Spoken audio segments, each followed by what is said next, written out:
Hello friends, जय जगन्नाथ। मु Nirupama. Welcome to my channel Neeru daily dish. मु आज सुआ चाउलर गोटे सुंदर रेसिपीटे नहीं आसी। सुआ चाउलर खीरी। यही सुआ चाउल अनेक औषधीय गुण रही।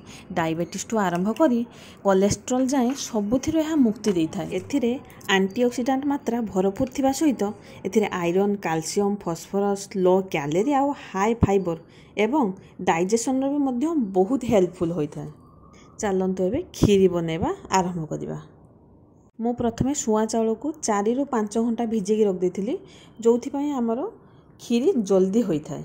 मु एबे खीरी पाई आलमंड, काजू और किशमिश नहीं। प्रथमे आलमंड को मु ड्राई रोस्ट कर नौची।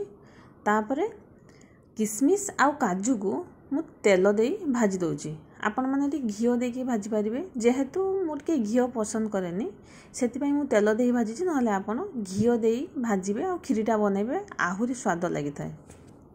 आउ खीरीर बास्ना बहुत भल आसी था। देखते ए किशमिश और काजू भल से भाजी होगा। किशमिश की केते सुंदर फुलिकी रेडी हो एबे मु गोटे माटी हांडी नौची खीरी बनवाई। आपण मैंने भी चेष्टा करेंगे माटी हांडी खीरी बनवाई। एथिरे हेल्थ पाई भी भल होता है और टेस्ट बहुत भल आसी था। मु प्रथमे पानी नेली। पानी गरम हो गला परे सुआ चाउल को पकेली। सेथिरे लूण किछि देई ताकू कभर करिकी फुटिबा पई छाड़ी दोची। फुटी गला परे मु ताकू कभर खोली देई ताकू मीडियम फ्लेम रे किछि समय सिजिबा को देबी। एही समय रे मु रखिथिबा आलमंड गुडी को भल से ग्रेट करि नौची। मु ताकू खीरी रे गार्निशिंग करिया पई पकेबी। देखंतु एबे चाउल भल से सिझी पानी मरी आइलानी। ताकू एमिति भल भाव में घांटी देबे। घांटी देवा द्वारा कौन हुए ना चाउल सब मिक्स हो जाए आ गोटा गोटा रही न थाए। आउ खीरीर कंसिस्टेंसी बहुत भल आसी था। मु एबे ऐड करूची 500 ml रो क्षीर आउ ताकू स्लो फ्लेम रे धीरे धीरे फुटिबा पई छाड़ी दोची। जेमती खीरीटा भल भाव से फुटिकी रेडी हो जाओ। देखते ए खीरी भल से फुटी आसलानी। मु एथिरे चीनी ऐड करूची। जो माने चीनी न खाती एथिरे गुड़ ऐड करि पारिबे, नहले सुगार फ्री मध्य ऐड करि पारिबे। तापरे मु एठी भजा होइथिबा काजू और किशमिश के ऐड कली आउ अमूल रो मिठाई मेट ऐड करूची। आउ मु एठी 4 ରୁ 5टी गुजराती नहीं ताको भल से कुटी देई खीरी हेई आसीबा टाइम रे मु सेथिरे पकेई ताको भल से मिक्स करि दउची। देखंतु मोर एबे खीरी रेडी हो गलानी।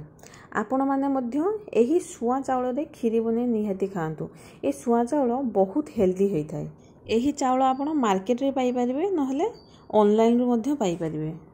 देखंतु मोर एबे खीरी रेडी हो गलानी। मु एबे ग्रेट करके रखिथिबा आलमंड को ऊपर एबे गार्निशिंग पई पके दउची। एबे मु हाकू हल्का ठंडा करिया पई रखी दउची। टिके ठंडा हा पई रही गला परे खीरीटा बहुत सुंदर भाव में बसिकी देखंतु केते सुंदर भाव में बहलिया हो जाइए। आउ खाया पई मध्य बहुत टेस्टी। आपण मानकु मोर एही वीडियोटी भल लागितले लाइक, शेयर और सब्सक्राइब करिवे। आ घरे बने निहाती खाइबे। आ खाइला परे मते कमेंट करके जणैबे केमिति लागिला। आ मोर नुआ नुआ रेसिपी पाइया पई चाहुतले मो चैनल को सब्सक्राइब करिवे।